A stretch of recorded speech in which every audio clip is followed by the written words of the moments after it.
Police-community relation refers to the interactions, partnership, and collaboration between the law enforcement agencies and the communities they serve. This relation is vital for building trust, promoting transparency, and enhancing public safety. Effective police-community relation involve open communication, mutual respect, understanding, and cooperation between the police and community members. The goal of positive police-community relation is to create a safe and secure environment where law enforcement agencies work in harmony with the community to address crime, prevent complex and build a sense of security and well-being among residents. This collaborative approach helped to bridge the gap between the police and the community, leading to improved crime prevention, effective law enforcement, and a better overall quality of life for all members of society. Building and maintaining strong police-community relations require ongoing efforts from both law enforcement agencies and community members. It involves community policing initiatives, outreach programs, community engagement events, transparency in policing practices, accountability mechanisms, and effort to address issues of bias, discrimination, and social injustice. By fostering positive police-community relations, law enforcement agencies can gain community support, enhance public trust, reduce crime rates, and create a safer and more cohesive society for everyone. Here are the types of police-community relations. A public information program is a strategic effort by a government, organization, or entity to inform and educate the public about specific issues, policies, services, or initiatives. These programs are designed to disseminate accurate and relevant information to the public through various communication channels as media, public events, websites, social media, and other platforms. Public information program often involves the use of various communication tools and strategies, these including press release, public services announcement, social media campaign, community events, educational material, and more. These programs are essential for fostering transparency, accountability, and civic engagement within a society. Public information programs play a crucial role in the society for several reasons. Example. One example of public information program is Click It or Ticket campaign in the United States. This program is a national campaign aimed at increasing seatbelt usage and promoting road safety. The Click It or Ticket campaign is typically conducted around major holiday and peak travel times with there is a higher likelihood of road accidents. Importance. Public information programs play a crucial role in society for several reasons. Here are some of the key importance of public information programs. Transparency. Public information programs promote transparency by providing accurate timeline information to the public. This transparency helps build trust between the government, organization, or entities and the public they serve. Public engagement. This program encourages public engagement by keeping the public informed about important issues, policies, and decisions. By involving the public in the decision-making process, public information program foster a sense of ownership and accountability. 3. Educational awareness. Public information programs help educate the public on various topics including health, safety, civic responsibility, and government services. By increasing awareness, this program empowers individuals to make informed decisions. Crisis management. In time of crisis or emergencies, public information programs are essential for disseminating critical information to the public. This helps ensure public safety and provide guidance on how responsible to the situation. Promotion of services. Public information programs promote the services and resources available to the public. By highlighting these services, individuals are more likely to take advantage of them, leading to more informed and empowered society. Accountability. By providing information on government action, policies, and expenditures, public information programs hold official accountability to the public. This accountability helps prevent corruption and ensure that decisions are made in the public's best interest. 7. Community building. This program helps build a sense of community by fostering communications and dialogue among individuals, organizations, and government entities. This sense of community strengthens social bonds and promotes collaborations. Public Relationship Program. A public relationship program is a strategic communication initiative designed to build and maintain positive relationship between an organization and its stakeholders. It involves activities such as media relation, community engagement, crisis management, event planning, and content creation to enhance the organization's reputation, management public perception, and achieve its communication goals. Public Relations Program play a vital role in building trust, credibility, and awareness for the organization while fostering positive relationship with the public, customer, employees, investigators, media, and other key stakeholders. The example of public relation program is Coca-Cola Share a Coke campaign. Coca-Cola Share a Coke campaign involved printing popular name on Coke bottles to encourage customers to share personalized drinks with friends and family. This campaign not only drove customers' engagement but also increased sales and brand loyalty by creating a personalized and shareable experience for customer. And its importance is the campaign revolutionized traditional marketing by personalizing Coca-Cola product with popular names and encouraging customers to share a Coke with friends and family. This level of personalization create a unique and engaged experience for customers, fostering a sense of connection and emotional attachment to the brand. The Civic Action Program in the Philippines is an important initiative that plays a significant role in promoting community development, addressing social issues, and fostering collaboration among different stakeholders. Here's an explanation of its importance and an example how it benefits the community.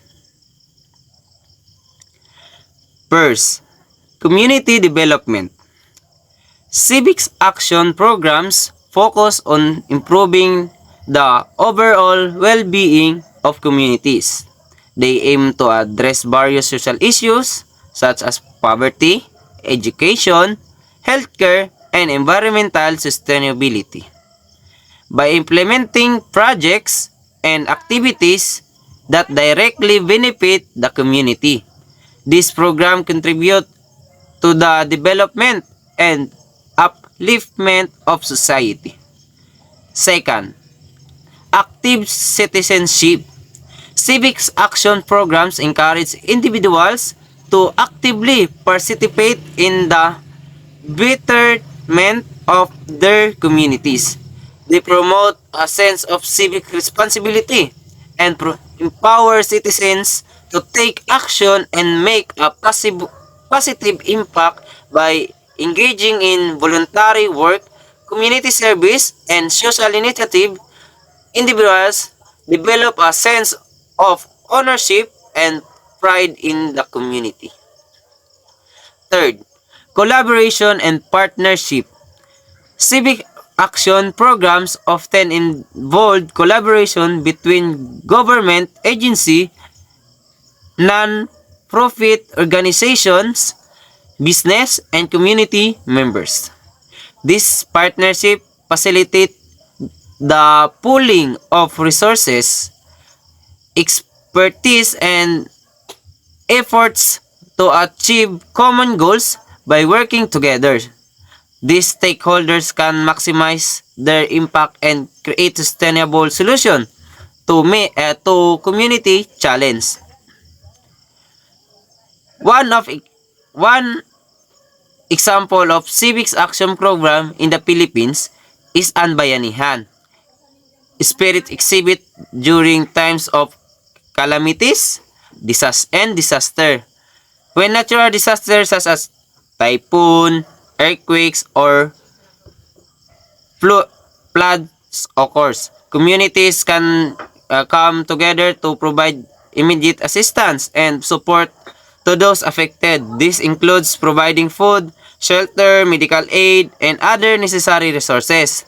The Bayanihan spirit showcased the importance of unity, cooperation, and collective action in times of crisis, highlighting the resilience and compassion of the Filipino people.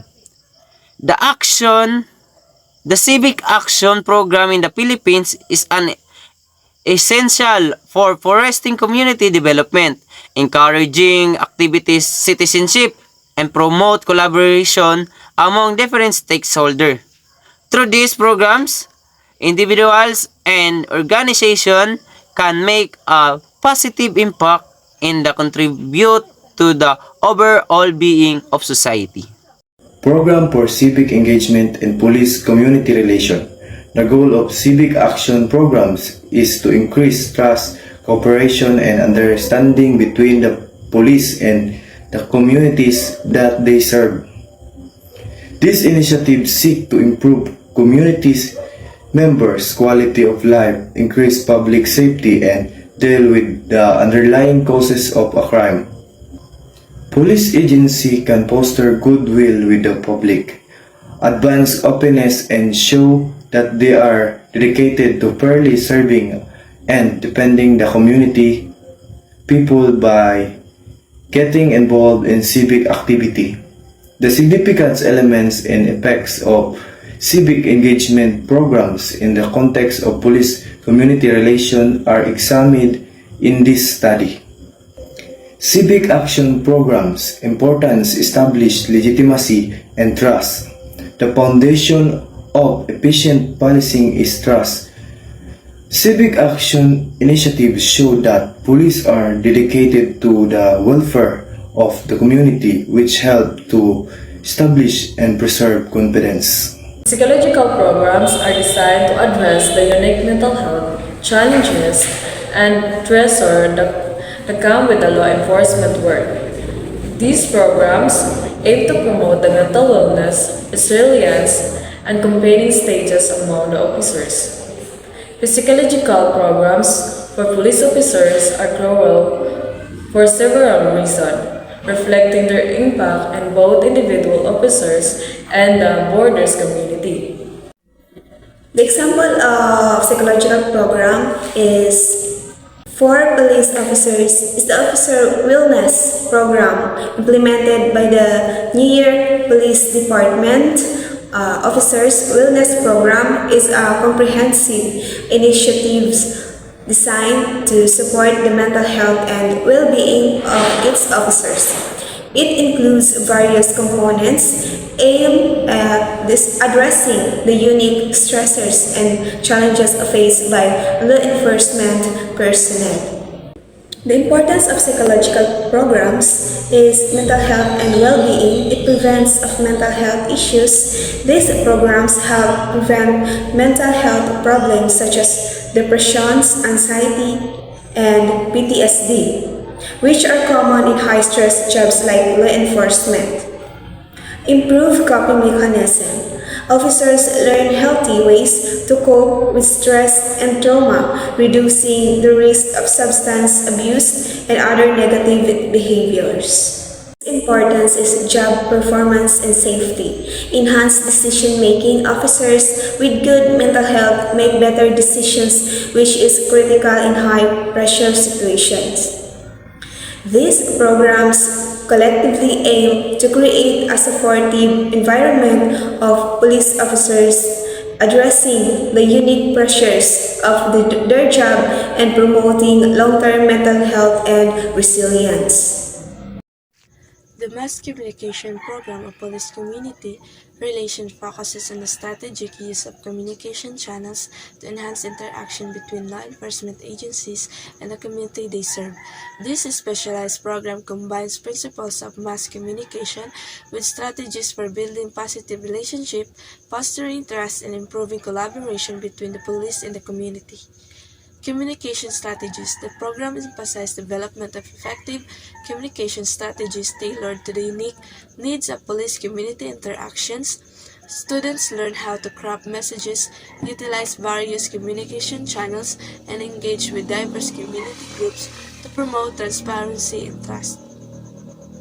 An example of mass communication program kapakasan ng police community relations can be a specialized training workshop or course designed for law enforcement officers and community members to improve communication, trust, and collaboration.